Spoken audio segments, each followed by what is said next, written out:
ជាដំបូងក៏សូមគោរពនិងជម្រាបសួរទៅកាន់ពុកម៉ែបងប្អូនទាំងអស់គ្នាតើពុកម៉ែបងប្អូនទាំងអស់គ្នាសុខទុក្ខយ៉ាងណាហើយដែលយើងបែកគ្នារយៈពេលមួយថ្ងៃពេញបឺបតែម្ដងបាទហើយគឺកាលពីអេពីសូតមុនខ្ញុំជឿថាពុកម៉ែបងប្អូនទាំងអស់គ្នាអត់សូវជាពេញចិត្តអីប្រហែលទេដោយសារតែទី1វីដេអូគឺវាមានតែកន្លះម៉ោង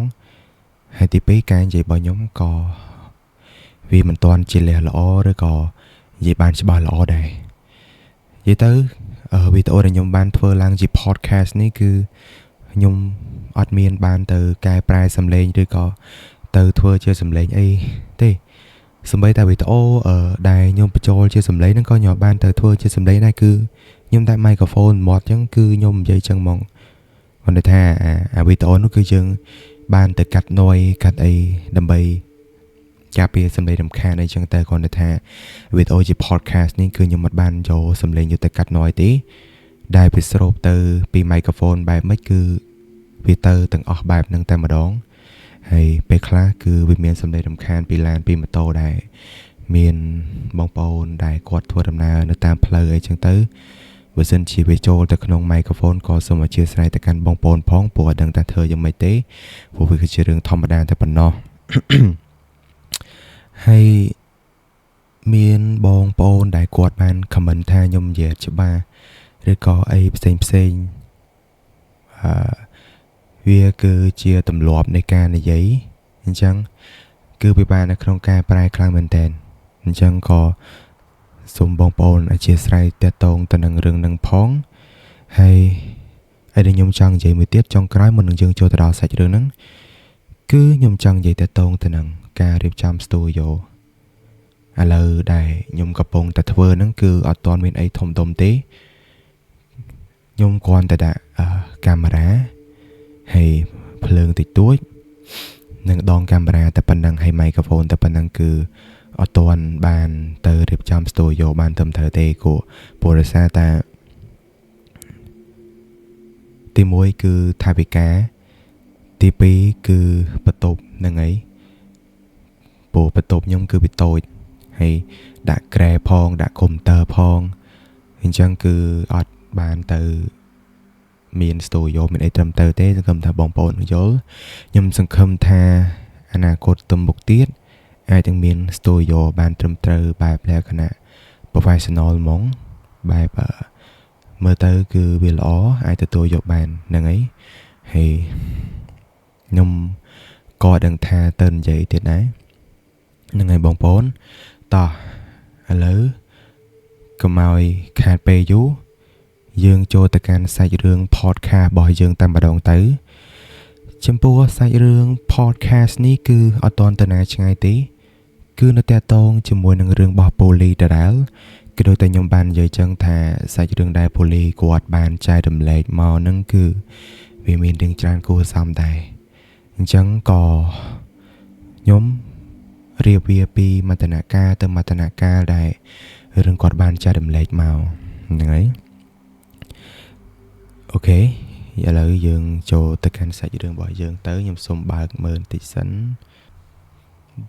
ដូចជាវានៅក្នុងទូរស័ព្ទហ្នឹងហើយហើយមានបាននៅក្នុងកុំព្យូទ័រទេសាច់រឿងដែលគាត់បានចែករំលែកមកហ្នឹងគឺវាបានកើតឡើងនៅម្លងឆ្នាំ1990ជាងម្លងពេលហ្នឹងដែរប៉ូលីសជាមួយនឹងពុកគាត់ក៏រឿងធូរធារដែរហើយការធូរធាររបស់គាត់ហ្នឹងមិនមែនដោយសារតែគាត់រកស៊ីឈើទេគឺគាត់ទៅរកស៊ីគោជាមួយនឹងគេរបៀបថាគាត់ជួយប្រវាស់គោជួយអីឲ្យគេអញ្ចឹងទៅក៏គេឲ្យគោមកគាត់ឬក៏គេអត់ដតេទៀតអីគាត់អញ្ចឹងទៅគាត់ក៏យកទៅសំទៅក៏រៀងធូរធារគ្រាន់ពេលមួយនៅពេលដែលប៉ូលីសនឹងពុករបស់គាត់កំពុងទៅនៅផ្ទះហ្នឹងក៏ឃើញមានម៉ូតូមួយដែលប៉ូលីសគាត់ចាំទេថាម៉ូតូហ្នឹងគឺម៉ាកអីព្រោះវារៀងយូរដែរហើយគាត់គ្រាន់តែដឹងថាម៉ូតូហើយម៉ូតូមួយហ្នឹងគឺជិះគ្នារហូតដល់2នាក់ឯណោះនៅពេលដែលបានម៉ូតូនឹងជិះមកដល់តែគាត់ហ្នឹងពីដំបូងឡើយគឺប៉ូលីសនឹងពុករបស់គាត់គឺអត់ដឹងថាម៉ូតូហ្នឹងគឺជាម៉ូតូរបស់អ្នកណាទេហើយអ្នកណាក៏ជាអ្នកជិះដែរ គឺគាត់តែគាត់ឃើញថាម៉ូតូជិះមកអញ្ចឹងទៅហើយនៅពេលដែលម៉ូតូនឹងបានជិះមកដល់តែឈប់មុខផ្ទះមុខអីគាត់អញ្ចឹងទៅបើគាត់ដឹងថាម៉ូតូដែលគេបានជិះមកហ្នឹងគឺជាកូនចៅរបស់ឈ្មួញម្នាក់ដែលគេទិញឈើពីគាត់នៅឯក្រុងបាត់ដំបងគឺរបៀបថាអំឡុងពេលដែលគាត់ទៅរកស៊ីឈើអត់អាចនិយាយបានថាគាត់រកស៊ីឈើឯងគាត់យកឈើទៅលក់នៅក្រុងបាត់ដំបងហ្នឹងគឺគាត់បានទៅស្គាល់ឈ្មួញអញ្ចឹងទៅហើយនៅពេលដែលគាត់បានទៅស្គាល់ឈ្មួញអញ្ចឹងទៅក៏ចេះទៅរាប់អានគ្នាអញ្ចឹងណាហើយពេលហ្នឹងកូនចៅរបស់ឈ្មួញដែលគេនៅក្រុងបាត់ដំបងហ្នឹងក៏គេមករកគាត់ហើយនៅពេលដែលគេមករកគាត់ហ្នឹងកូនចៅរបស់ឈ្មួញដែលគាត់យកឈើទៅលក់ឲ្យហ្នឹងគេក៏មកប្រាប់ពុកប៉ូលីសថាឲ្យមកហៅប៉ូលីសទៅផ្ទះគេនៅឯក្រុងបាត់ដំបងឯណោះគឺគេចង់បួលគាត់ទៅខាងរតនគិរីអីអញ្ចឹងទៅហើយប៉ូលីសនឹងពុកគាត់គ្រាន់តែលឺអញ្ចឹងគាត់ក៏អត់ដឹងថាគួរតែទៅប្រកែកមិនដែរណាមួយគាត់នៅផ្ទះក៏អបសុកផងហើយក៏មិនសូវជាមានអីធ្វើផងណាមួយគាត់អត់ដែរបានទៅស្គាល់ទឹកដីនៅខាងរតនគិរីឯងអញ្ចឹងក៏គាត់ចង់ទៅបន្ទាប់ពីបានឮថាគេមកហៅគេមកអីចឹងទៅក៏គាត់បានប្រាប់គេថានឹងហេតុអីទេចាំខ្ញុំធ្វើដំណើរទៅគឺខ្ញុំអត់មានអីជីទេគឺមានតែគោនឹងឯងចាំគាត់បរតែគោទៅអីចឹងទៅហើយកូនចៅរបស់ឈ្មោះហ្នឹងគេក៏ត្រឡប់ទៅវិញចឹងទៅព្រោះនៅពេលដែលគេមកហ្នឹងគឺគេជិះម៉ូតូមកវាគ្នាពីរនាក់ហ្នឹងគឺវាពេញបាត់ហើយអញ្ចឹងអាចដប់ប៉ូលីសនិងពុករបស់គាត់ដើម្បីទៅបាត់ដំបងបានឯងមានតែប៉ូលីសនិងពុករបស់គាត់ធ្វើដំណើរទៅដោយខ្លួនឯងហើយក៏ដាក់ថ្ងៃណាត់ថ្ងៃអីគ្នាអញ្ចឹងទៅហើយបន្ទាប់ពីដល់ពេលណាត់ដល់ថ្ងៃណាត់អីហើយក៏ប៉ូលីសនិងពុករបស់គាត់ក៏បានធ្វើដំណើរទៅខាងក្រុងបាត់ដំបងនឹងគាត់ថាមុនពេលដែលគាត់បានធ្វើដំណើរទៅក្រុងបាត់ដំបងហ្នឹងគឺគាត់បានប្រាំផ្ញើនៅស្រុកនៃភូមិដែលនៅក្បែរគាត់នឹងថាឲ្យជួយមើលមន់មើលទាមើលតំណាំមើលអីគាត់ផងព្រោះខ្លាចថាមានសត្វមានអីស៊ីអញ្ចឹងទៅឲ្យតតងទៅនឹងអាវ៉ាន់នឹងផ្ទះរបស់គាត់ក៏ឲ្យជួយមើលថែផងកាលពីជំនាន់ហ្នឹងគឺសបោចោលខ្លាំងមែនតើជាពិសេសគឺអាចោលបំបែងហ្នឹងហើយចោលបំចោលបែងហ្នឹងគឺចោលលួចត្រីងៀតចោលលួចចានឆ្នាំងអីចឹងទៅអញ្ចឹងក៏គាត់ចេះតែប្រយ័ត្នប្រយែងអីចឹងទៅ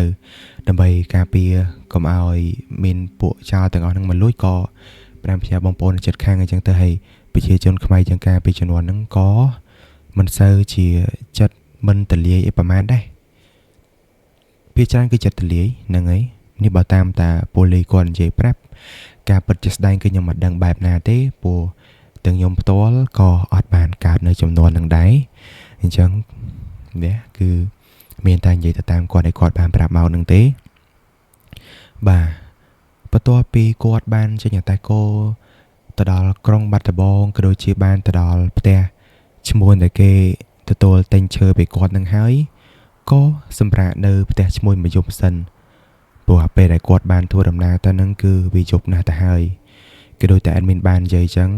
ថាការធ្វើដំណើរទៅបាត់ដំបងការពេលចំនួនហ្នឹងពី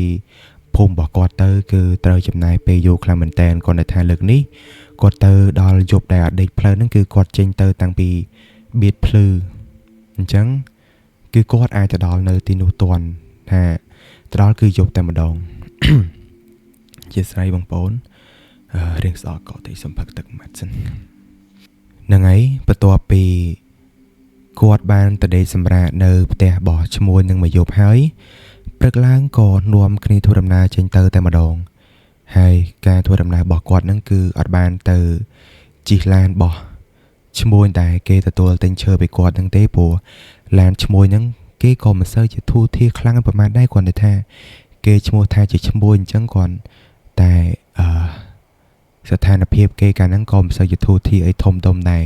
អញ្ចឹងការធ្វើដំណើរពីមកកន្លែងទៅមកកន្លែងហ្នឹងក៏ត្រូវជីឡានឈ្នួលហើយជំនាន់ហ្នឹងគឺមានឡានតូរីសមួយអីតែគេរត់ហើយគាត់ឲ្យបានបញ្ជាក់ប្រាប់ថាគាត់ធ្វើដំណើរ direct ទៅដោយឡានតូរីសហ្នឹងទេគាត់ថា គឺគាត់ជិះឡានឈ្នួលហើយកាលនឹង admin គឺភ្លេចសួរគាត់បញ្ជាក់តេតងទៅនឹងការធ្វើដំណើររបស់គាត់ច្បាស់ដែរគាត់ប្រាប់បែបណាគឺ admin ចាំតែប៉ុណ្្នឹងឯងហើយបើថាចង់ទៅសួរគាត់ក៏មិនដឹងទៅសួរមិនដែរព្រោះ admin អត់មានលេខទូរស័ព្ទគាត់ទេហើយសម្បីតែ Facebook គាត់ក៏ admin អត់បានទៅសុំដែរហើយមិនដឹងទៅគាត់មាន Facebook អត់ផងហ្នឹងហើយបងប្អូននៅពេលដែលគាត់បានទៅដល់ខាងរតនគិរីមណ្ឌលគិរីហ្នឹងក៏គាត់បានទៅដល់ផ្ទះរបស់មិត្តភ័ក្តិឈ្មួញម្នាក់ដែលគេនៅទីនឹងដែររបៀបថាគេអ្នករស់ស៊ីឈើគេអ្នករស់ស៊ីធំដុំចឹងគេតែងតែស្គាល់គ្នាពីមួយខែទៅមួយខែទេវាគឺគ្រាន់តែជារឿងធម្មតាទេឧទាហរណ៍ថា admin រស់ស៊ីឈើចោះអញ្ចឹង admin តែស្គាល់អ្នករស់ស៊ីឈើនៅខេត្តបាត់ដំបងឬក៏ខេត្តពោធិ៍សាត់ឬក៏អីដទៃទៀតអីចឹងទៅហើយអញ្ចឹងឈ្មោះដែរពុកបោះប៉ូលីគាត់បានយកឈើទៅលក់ឲ្យហ្នឹងគេក៏ស្គាល់អ្នកដែលនៅខាងហ្នឹងដូចគ្នាហើយផ្ទះបោះឈ្មោះដែលគេនៅខាងហ្នឹងគឺធំខ្លាំងមែនតើបើតាមតែគាត់ប្រាប់ហើយផ្ទះគេមកភូមិហ្នឹងគឺស៊ីដាច់ចង់តា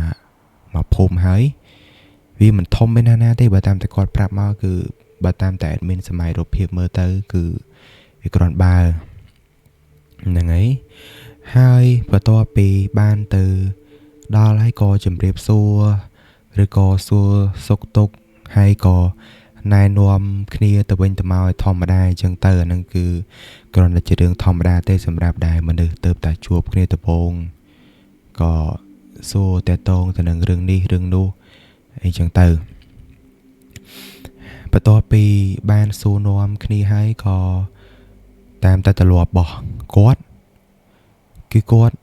ហូបស្រាជុំគ្នាអញ្ចឹងទៅឯខាងហ្នឹងក៏មានស្រាបិទឬក៏ស្រាអីដែរពួកគាត់ហូបជុំគ្នាក្លែមធម្មតាហ្នឹងហើយគឺក្លែមនេះក្លែមនោះអីចឹងទៅគឺគាត់បានប្រាប់ថាក្លែមនេះក្លែមនោះគឺអត់មានអត់ដឹងទេអត់ដឹងតែក្លែមអីទេហើយស្រាក៏គាត់មិនប្រាប់ថាស្រាអីដែរជាងក៏សូមអធិស្ឋានផងបងប្អូន admin និយាយនេះគឺគ្រាន់តែចង់បញ្ជាក់ឲ្យបងប្អូនដឹងទេថាអីដែល admin ដឹងគឺ admin និយាយអីដែល admin អត់ដឹងគឺក៏ប្រាប់បងប្អូនថា admin អត់ដឹងវាតែប៉ុណ្្នឹងឯងបន្ទាប់ពីគាត់បានរៀបចំហូបស្រាហូបអីជុំគ្នាហើយក៏និយាយសាច់ការជាមួយនឹងគ្នាតែម្ដងដោយឈ្មោះតែគេនៅខាងហ្នឹងគឺគេបានបបួលពុកបោះប៉ូលីថានឹងចូលទៅខាងក្នុងព្រៃគឺដើម្បីទៅដើរមើលឈើមើលអីចឹងទៅហើយបើតាមតែការគិតរបស់ពួកគាត់ទាំងអស់គ្នាហ្នឹងការចូលទៅក្នុងព្រៃរកឈើរបស់គាត់ហ្នឹងគឺអត់បានគិតថាចង់ទៅកាប់ឈើឬក៏ចង់ទៅអីទេគាត់គ្រាន់តែថាចង់ចូលទៅខាងក្នុងព្រៃដើម្បីមើលឈើថាឈើនេះវាមិនឈើនេះវាមិនថាឈើនេះវានៅប៉ុណ្ណាវានៅច្រើនអត់វានៅអីអញ្ចឹងទៅរបៀបថាគឺគាត់ចង់ដឹងថាតាបេងវាមានប្រមាណដើមកញ្ញូងវាមានប្រមាណដើមបេងនិងកញ្ញូងដូចគ្នាទេមែនទេadmin អត់ទៅច្បាស់ដែរគឺគោលដៅរបស់គាត់ចូលទៅហ្នឹងគឺវាមានតែប៉ុណ្្នឹងឯងហើយការពីជំនាន់នោះគឺឈ្មោះតែគេនៅខាងហ្នឹងគឺគេនៅសល់កំភ្លើងឡើយទេគឺគេនៅសល់កំភ្លើងអាការម្ដងហើយ admin ក៏ដឹងថាគេមានកំភ្លើងហ្នឹងបានដល់យ៉ាងម៉េចដែរមិនដឹងថាពីដើមឡើយគេគឺជាអីឬក៏គឺជាអីទេ admin បានបញ្ជាក់ជាមួយនឹងប៉ូលីទេគ្រាន់តែប៉ូលីគាត់បានប្រាប់ថាគេមានកំភ្លើងអីចឹងទៅហើយការចូលទៅរបស់ពួកគាត់ទាំងអស់គ្នាហ្នឹងគឺមានតែ4នាក់តែប៉ុណ្ណោះគឺអត់បានយកអ្នកណាអ្នកណីដទៃទៀតឲ្យទៅជាមួយទេហ្នឹងហើយហើយចំពោះគម្រោងដែលពួកគាត់គិតគ្នាថានឹងចង់ចូលទៅហ្នឹងគឺគាត់គិតថាចង់ចូលទៅដេកទេរបៀបថាគឺគាត់ចូលទៅពីព្រឹកថ្ងៃឡើងគឺហូបបាយក្នុងព្រៃល្ងាចប្រហែលជាខ្ទងម៉ោង2ម៉ោង3អីជាងបានគាត់ធ្វើដំណើរត្រឡប់ចូលមកភូមិវិញអីចឹងទៅហើយបន្ទាប់ពីនិយាយគ្នាត្រូវហើយថានឹងទៅថានឹងអីឲ្យហើយហ្នឹងពួកគាត់ក៏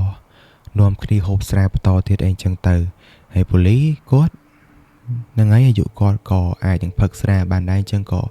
គាត់ហូបស្រាហូបអីជុំចាស់ឬក៏ហូបជុំគ្នាមួយពុករបស់គាត់អីអញ្ចឹងទៅបន្ទាប់ពីបានហូបស្រាហូបអីឲ្យសវឹងរៀងខ្លួនហើយក៏នាំគ្នាចូលទៅសម្រានធម្មតាហើយពួកគាត់គឺសម្រាននៅខាងក្រោមផ្ទះទេទាំងម្ចាស់ផ្ទះទាំងឈ្មួញឬក៏ប៉ូលីឬក៏ពុករបស់គាត់ហ្នឹងគឺសម្រានជុំគ្នាតែម្ដងព្រោះថាឈ្មួញតែគេនៅខាងហ្នឹងគឺគេអត់មានប្រពន្ធទេគឺគេនិយាយទៅអញនិយាយបានថាគឺគេកំឡោះចាស់គេអត់មានប្រពន្ធឬក៏ពោះម៉ែទេនិយាយទៅគឺថាកំឡោះចាស់តែម្ដងចឹងហើយគឺគេរស់នៅតែម្នាក់ឯងលុះនៅពេលព្រឹកឡើងក៏តាមតែអីដែលពួកគាត់បាននិយាយគ្នាគឺបានរួមគ្នារៀបចំរបស់របរអង្គក៏ដូចជារបស់របរមួយចំនួនហើយក៏នាំគ្នាធ្វើដំណើរចូលទៅព្រៃនឹងតែម្ដងហើយឈ្មោះតំបន់ព្រៃហ្នឹងក៏ប៉ូលីសក៏បានប្រាប់ដែរគាត់ថា admin គឺអត់សុំអត់និយាយទេហ្នឹងហើយក៏សូមអធិស្ឋានទៅកាន់បងប្អូនផងព្រោះសពថ្ងៃព្រៃនៅខាងហ្នឹងគឺគេអភិរក្សច្រើនមែនតើដូច្នេះ admin អត់ចង់ឲ្យទៅនិយាយច្រើនគឺអាចនឹងប៉ះពាល់ទៅដល់រឿងដតីទៀតដែលគេហាមឃាត់ឬក៏តេតងទៅនឹងរឿងអីដតីទៀតទេបាទសូមអធិស្ឋានផងបងប្អូន admin ក៏នៅតែនិយាយដដែលតេតងទៅនឹងរឿងហ្នឹង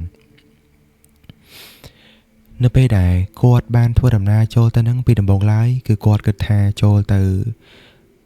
ចិត្តចូលទៅមើលនៅតំបន់នេះបន្តិចតំបន់នោះបន្តិចពីមកកន្លែងទៅមកកន្លែងក៏គិតគ្នាថានឹងរកកន្លែងហូបបាយព្រោះពួកគាត់ចូលទៅក៏វារៀងជ្រៅដែរទៅហើយអីដែលគាត់ចង់ឃើញហ្នឹងគឺគាត់បានឃើញរួចស្រេចហើយនៅពេលដែលគាត់ហូបបាយជុំគ្នាហ្នឹងក៏ឈ្មោះម្នាក់ដែរគេនៅខាងហ្នឹងក៏គេសុំឲ្យពុករបស់ប៉ូលីនិងឈ្មោះដែលគេនៅបាត់ដំបងម្នាក់ទៀតហ្នឹងសុំថាយើងចូលទៅក្នុងហ្នឹងមកសតុះទៀតទៅចូលទៅរៀងជ្រៅតិចទៅព្រោះបើថាជ្រុលមកហើយក៏ចូលទៅជ្រៅជាងនឹងតែម្ដងទៅហើយណាមួយម៉ោងក៏វាមិនសូវជាជ្រេប្រហែលដែរអញ្ចឹងចាំម៉ោង3ម៉ោង4អីល្ងាចចាំចេញមកវិញក៏បានដែរព្រោះព្រៃដែលនៅតំបន់ហ្នឹងគឺវាមិនសូវជាគ្រោះថ្នាក់អីប្រហែលទេអញ្ចឹងគឺអត់ឲ្យពុករបស់ប៉ូលីនិងប៉ូលីអីបារម្ភច្រើនអីចឹងណាហើយពុករបស់ប៉ូលីនិងប៉ូលីគាត់គឺមានបានតែខ្វាយខ្វល់អីច្រើនណាមួយពួកគាត់រស់នៅតាមព្រៃហ្នឹងពួកគាត់រស់នៅតែជាមួយឈើកាប់ឈើពេលខ្លះដេកព្រៃពេលខ្លះបានឃើញសត្វនេះសត្វនោះអញ្ចឹងពួកគាត់មានតែបានខ្វាយខ្វល់អីច្រើនអញ្ចឹងបើថាគេប្រមូលគាត់ទៅហើយក៏ទៅណាមួយពួកគាត់ក៏ចង់ដឹងតើតងទៅនឹងព្រៃនៅតំបន់ហ្នឹងផងថាវាខុសពីព្រៃនៅបាត់ដំបងមិនខ្លះវាខុសពីព្រៃនៅប៉ៃលិនមិនខ្លះចឹងក៏គាត់ចង់ទៅចូលឲ្យទៅអស់ចិត្តចឹងទៅព្រោះបងប្អូនគិតមើលពីបាត់ដំបងទៅខាងហ្នឹងគឺវាឆ្ងាយខ្លាំងមែនតែនអញ្ចឹងហើយបើថាជ្រុលទៅដល់ហើយគឺគាត់ចូលទៅឲ្យដល់តែម្ដងបើយើងនិយាយខ្លីថាបើលោកឲ្យដល់ឃ្លៀកអញ្ចឹងហ្នឹងហើយពួកគាត់ក៏បន្ទាប់ពីហូបបាយហូបទឹកហើយក៏នាំគ្នាចូលទៅឲ្យរៀងជ្រៅបន្តទៀតហើយគឺបើតាមតែប៉ូលីគាត់បាននិយាយមកព្រៃដែលនៅខាងហ្នឹងគឺវាខុសពីព្រៃនៅបាត់ដំបងខ្លាំងមែនតើដោយសារតែវាគឺក្រាស់ខ្លាំងមែនតើតែម្ដងហើយគឺគាត់មិនចាំច្បាស់ថាមានដើមឈើណាខ្លះមិនមានដើមឈើណាខ្លះទេនិយាយទៅគឺវាច្រើនខ្លាំងមែនតើដើមឈើណាដែរគាត់មិនដែរទាំងឃើញក៏ឃើញនៅតំបន់ហ្នឹងផងដែរអញ្ចឹងហើយការមកខាងអញ្ចឹងហើយការទៅរបស់គាត់ហ្នឹងគឺអត់ខាតទេគឺគាត់បានទៅស្គាល់តំបន់នៅទីហ្នឹងហើយបានទៅស្គាល់ឈើនេះឈើនោះដែលគាត់អត់ធ្លាប់បានស្គាល់អីចឹងទៅពេលនឹងដែរនៅពេលដែលគាត់បានធ្វើដំណើរប្រហែលជាត្រឹមម៉ោង1ថ្ងៃត្រង់ពួកគាត់ដោយសារតែរៀងហត់គួរសមហើយនៅមួយចូលព្រៃក៏រៀងជ្រៅដែរផងក៏នាំគ្នាសម្រាកនៅលើដុំថ្មមួយដែលនៅខាងក្រោមដើមឈើទៀលម្ដង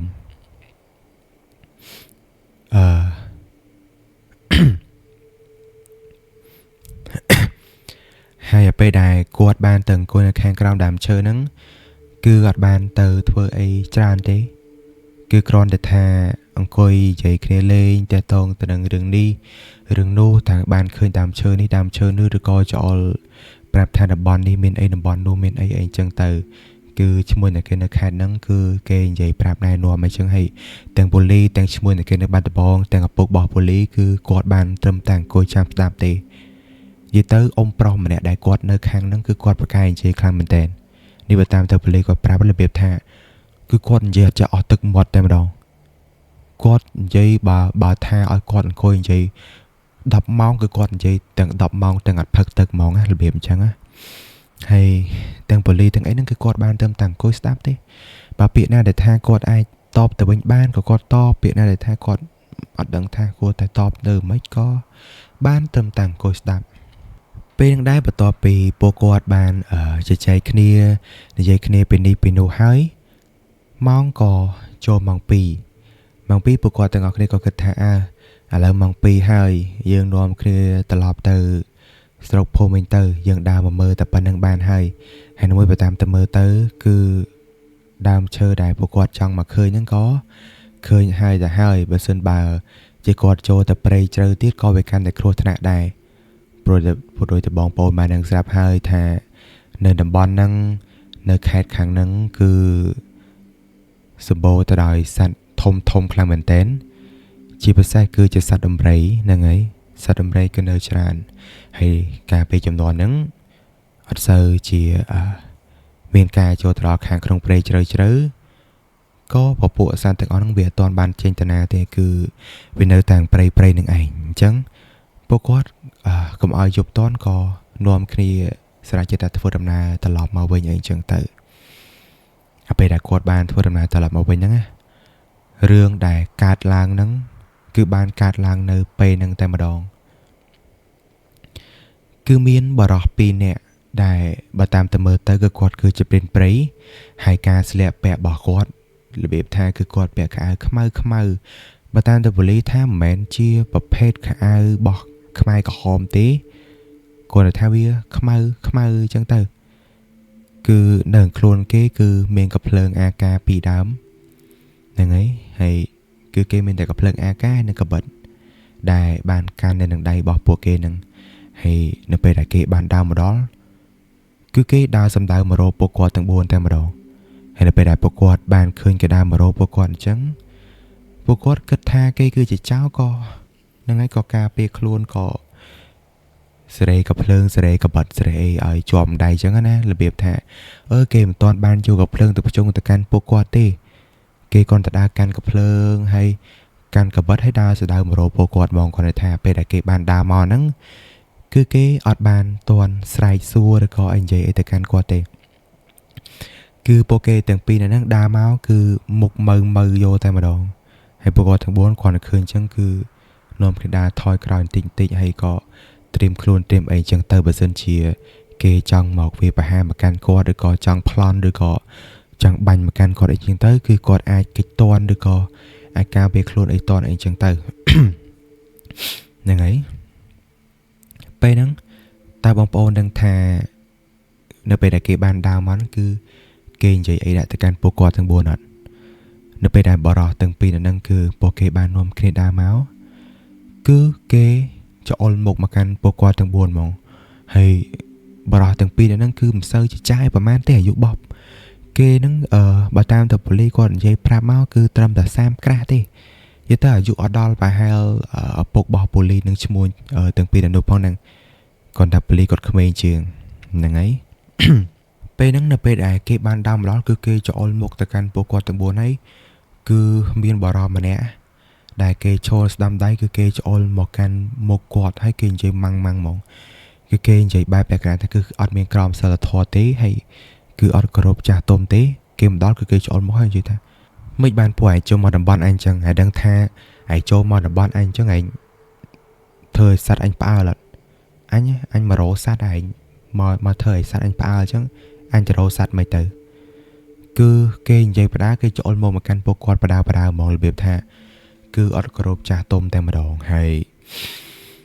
ជាមួយនឹងពេលនោះគេគ្រាន់តែលឺអញ្ចឹងគេរៀងមើលដែរគេក៏ច្អល់ទៅមុខទៅវិញគេថាអូន ảnh à pi này ảnh khmei này vậy chơi mà tên ba nhảy bay cả ba lớn cứ còn vậy chẳng thầm đón nè ấy tai nè đài trời chỉ bên play biển đó cứ cái riêng đưa đáy kia ở cột tế được bề đài vậy mang tơ mang mau chứ có bằng co bị xâm tây ở việt can ta lư tơ là không play chẳng tơ giờ tới bỏ tam tơ poli quạt ban chỉ máu bên nó cứ thao vọt quạ bênจะ play แต่ម្ដងvới sân bài chỉ sát lưới ឬក៏ពួកសត្វខ្លាឬក៏សត្វដំរីលឺអីគឺដឹងតែវីវធំហើយពេលហ្នឹងមិនតែព្រេងងាប់ទេសម្បីតែពួកគាត់ក៏ងាប់ដែរអាហ្នឹងមកតាមតែគាត់និយាយពេលហ្នឹងក៏ទាស់ពេលសំដីគ្នារហូតដល់យកកំភ្លើងភ្ជុងដាក់គ្នាពីដំបងឡាយគឺព្រានបីទាំងពីរហ្នឹងគឺគេយកកំភ្លើងគេម្នាក់ម្ដាមហ្នឹងភ្ជុងមកកាន់ទាំងប៉ូលីទាំងពុកបោះប៉ូលីហ្នឹងឈ្មោះទាំងពីរហ្នឹងម្ដងតែម្ដងហើយឈ្មោះតែគេនៅបាត់ដំបងហ្នឹងដោយសារតែគេកាន់កំភ្លើងគេក៏យកភ្ជុងដាក់ទៅវិញតែគាត់តែថាកំភ្លើងខាងប៉ូលីគឺមានតែម្ដាមទេខាងគេគឺមានរហូតដល់2ដើមហើយពេលហ្នឹងពុកបោះប៉ូលីដោយសារតែទឹកជាពុកឃើញគេយកកំភ្លើងមកភ្ជុងយកអីកូនអញ្ចឹងហើយនៅតែមួយដោយសារតែគាត់អាយុក៏ចាស់ផងគាត់ដឹងតែតងទៅនឹងរឿងនឹងច្រើនអញ្ចឹងហើយក៏គាត់មកឈរពាំងកដាលមុខវាថាអូថាតាគេយកកំភ្លើងមកភ្ជុងអញ្ចឹងគេយកកំភ្លើងភ្ជុងចាគេយកកំភ្លើងមកភ្ជុងអញ្ចឹងពុកបោះប៉ូលីគឺគាត់ទៅឈរប្រហែលជាកន្លះម៉ែត្រនៅមុខកំភ្លើងក្នុងកំភ្លើងនឹងហ្មង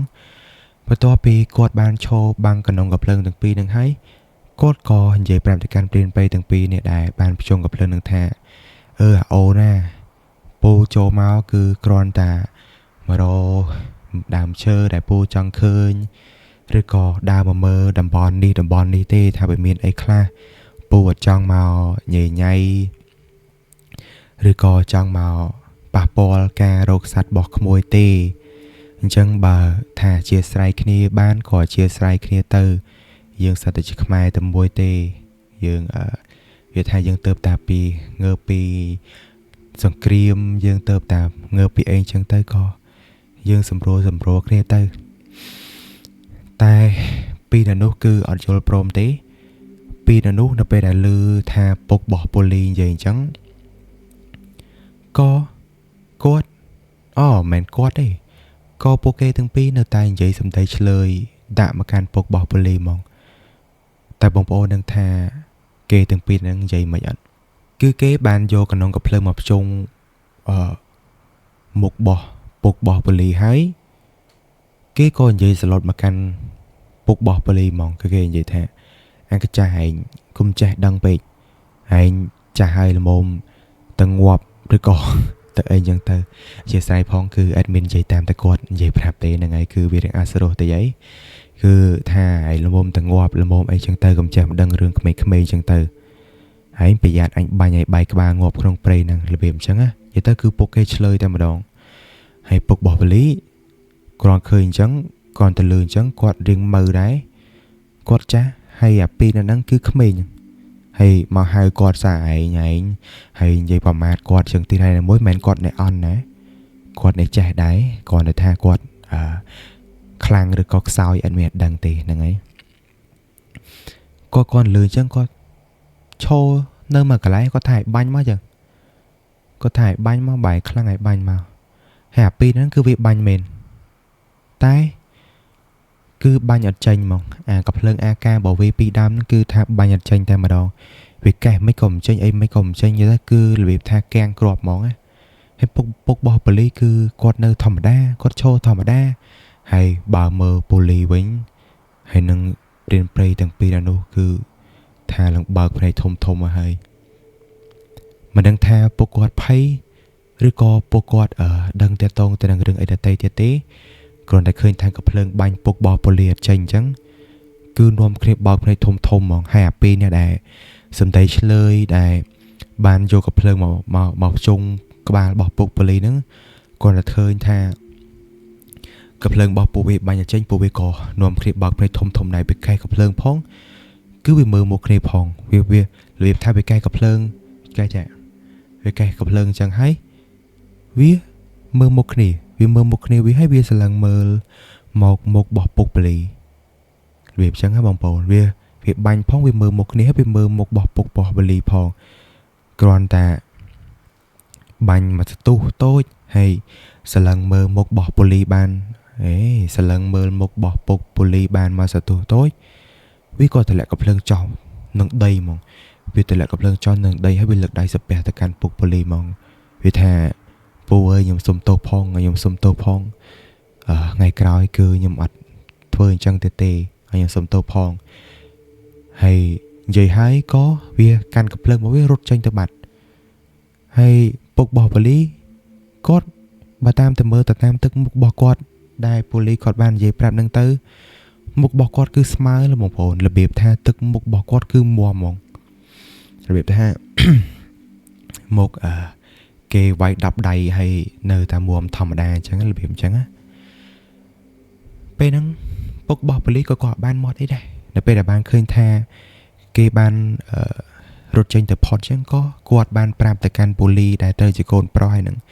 ឈ្មោះ2នាក់ទៀតថាអត់តោះយើងល្ងាចហើយយើងទៅវិញមិនបាច់ទៅនិយាយអីច្រើនទៀតទេចាំទៅដល់ផ្ទះទៅដល់អីចាំយើងគិតគូរគ្នាទៀតព្រោះថាមេក៏វាល្ងាចដែរទៅហើយនៅពេលហ្នឹងក៏នាំគ្នាដើរទៅធម្មតាអញ្ចឹងទៅទាំងទឹកមុខឆ្ងល់ទាំងអីអញ្ចឹងទៅហើយម្លងពេលដើរហ្នឹងពុករបស់ប៉ូលីគឺគាត់ដើររបៀបថា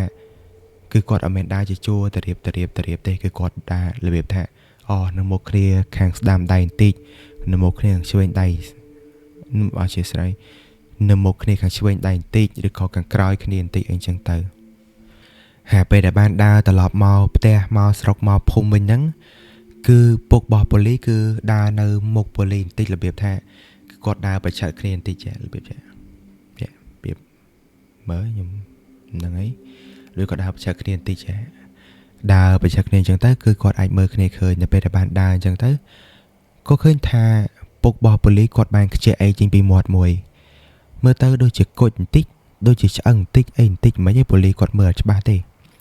ហើយក៏គាត់មិនដឹងថាពុករបស់គាត់បៀមអានឹងតាំងនៅក្នុងមាត់តាំងតែពីពេលណាមកដែរនិយាយទៅគឺគាត់ដើរចូលមកព្រៃជាមួយគ្នាអង្គុយនិយាយមួយគ្នាឃើញថាពុករបស់គាត់គឺនិយាយធម្មតារបៀបថាដូចជាលក្ខណៈថាអត់មានអីបៀមនៅនឹងមាត់គាត់ទេរបៀបអញ្ចឹងរបៀបដូចអត់មាននិយាយអញ្ចឹងដូចជា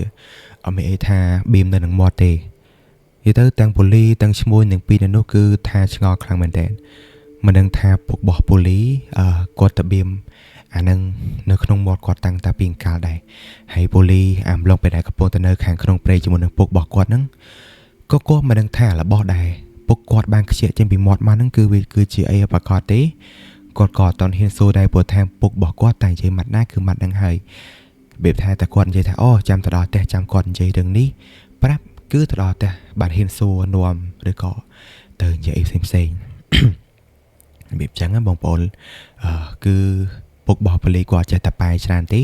គាត់និយាយថាកគឺកនិយាយថាខគឺខអញ្ចឹងហើយប៉ូលីគាត់ដឹងចិត្តរបស់ពុកគាត់ស្រាប់គឺគាត់នឹងមិនតប៉ែដូចគ្នាហើយសូម្បីតែឈ្មោះទាំងពីរហ្នឹងក៏គេបានទៅសួរនាំដែរហើយពុករបស់ប៉ូលីគឺនិយាយទៅគឺគាត់ធម្មតាហ្មងទឹកមុខគាត់ស្មើគាត់ខ្ជិះអានឹងមកហើយអាកប៉ៅអាវខាងមុខរបស់គាត់ដែរចាស់ឆ្នាំពាក់ចាស់ពីដើមដែរគាត់មានអាវមួយនៅពីមុខគាត់គឺគាត់ដាក់ចូលក្នុងកប៉ៅអាវមុខគាត់ផ្លុកគឺគាត់ដើរធម្មតាទៅពេលដែលគាត់ភ្លៀនឃ្លានបារីគឺគាត់ជក់បារីអញ្ចឹងទៅហើយនៅពេលដែលគាត់បានធ្វើដំណើរមកដល់ភូមិវិញហ្នឹងគឺវារៀងជ្រេរៀងងងឹតដែរទៅហើយអញ្ចឹងក៏អត់ទាន់បានទៅមាត់កអីជាមួយគ្នាដែរក៏ទៅរៀបចំដាំបាយធ្វើម្ហូបជុំគ្នាមួយទឹកហើយក៏មកជុំគ្នាហូបបាយហូបទឹកអំឡុងពេលដែរ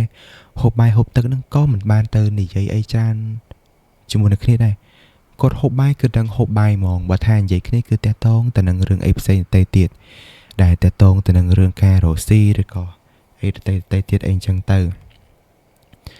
ក៏ប៉ុន្តែបន្ទាប់ពីពួកគាត់បានហូបបាយហូបអីហើយក៏និយាយសាច់ការតែម្ដងតាក់ទងទៅនឹងរឿងការដែលពួកគាត់បានចូលព្រៃនឹងហើយនឹងរឿងដែលពុករបស់ប៉ូលីគាត់បានទៅបៀម របស់នឹងនៅក្នុងមាត់នឹងតិចទៀតគឺ admin នឹងប្រាប់បងប្អូនថារបស់នឹងគឺជាអី នៅពេលដែលពូលីនឹងឈ្មោះទាំងពីរនឹងសួរទៅក៏ពុករបស់ពូលីគាត់បាននិយាយប្រាប់ថាគឺគាត់បៀមមករហូតនឹងគាត់បៀមតាំងតែពីគាត់ចេញពីបាត់ដំបងមកនិយាយទៅគឺគាត់និយាយចឹងហ្មងហើយគាត់ថាគាត់បៀមតែមិនដឹងថាគាត់បៀមដាក់នៅប្រឡោះណាកលិតណាហើយអាគុជហ្នឹងគាត់តាមទៅពូលីថាគឺប៉ិននេះប៉ិនមេដៃចឹងបងប្អូនថាសម័យមើល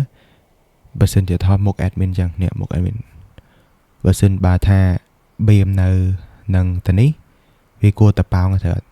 បើថាដាក់នឹងដាតយើងមិនអាចនិយាយគ្នាអីស្រួលកាត់សម្បីតែផឹកទឹកក៏មិនបាក់ផងហើយបើថាបៀមខាងនេះគឺវាប៉ោងដូចគ្នាចឹងមានតែគាត់ដាក់អង្គហើយបើគាត់ដាក់អង្គនឹងកគាត់ទៅហូបបាយមិនកាត់របៀបអញ្ចឹងណានិយាយទៅគឺគាត់អាចបានទៅបកស្រាយច្រើនទេគឺគាត់គ្រាន់តែប្រាប់ថាគាត់បៀមវាតាំងពីគាត់នៅបាត់ដំបងមកហើយតែពេលអញ្ចឹងតាំងប៉ូលីតាំងឈ្មោះពីរនោះគេក៏ឆ្ងល់ដែរប៉ុន្តែអត់មានតែគេហ៊ានសួរទេរបៀបថាដូច admin បាននិយាយចឹងថាគាត់និយាយមួយម៉ាត់គឺមួយម៉ាត់អីគឺគាត់អត់ចូលចិត្តទៅបកស្រាយច្រើនទេបើគាត់ថាគាត់ឃ្លានទឹកគឺគាត់ផឹកទឹកគាត់ហូបបាយគឺគាត់ហូបបាយគាត់និយាយថាគាត់ទៅនេះគឺគាត់ទៅនេះរបៀបមួយម៉ាត់អីចឹងទៅពុកបោះប៉ូលីគាត់ចេះនិយាយច្រើនទេ ទាំងហើយក៏អ្នកទាំងអស់គ្នាក៏ស្ងាត់រឿងដែលគាត់បានបៀមតាំងពីនៅបាត់ដំបងនឹងអីចឹងទៅក៏សួរតាតងទៅនឹងរឿងរបស់នឹងវិញចង់នឹងថាគុជនឹងគឺជាអីហើយក៏អត់បានទៅហ៊ានសុំមើលដែរហើយរបស់ហ្នឹងគឺនៅកប៉ៅឲ្យគាត់ដែរហ្នឹងហើយនៅកប៉ៅឲ្យគាត់ដែរតែពុកបោះប៉ូលីពេលហ្នឹងគាត់ក៏ទាញពីកប៉ៅឲ្យរបស់គាត់ហ្នឹងយកមកដាក់នៅលើកណាត់ពណ៌សមួយតែគាត់បានដាក់នៅក្នុងកប៉ៅអាគាត់ដូចគ្នាដាក់លើកណាត់ពណ៌សហ្នឹងហើយក៏គាត់យករបស់ហ្នឹងយកទៅ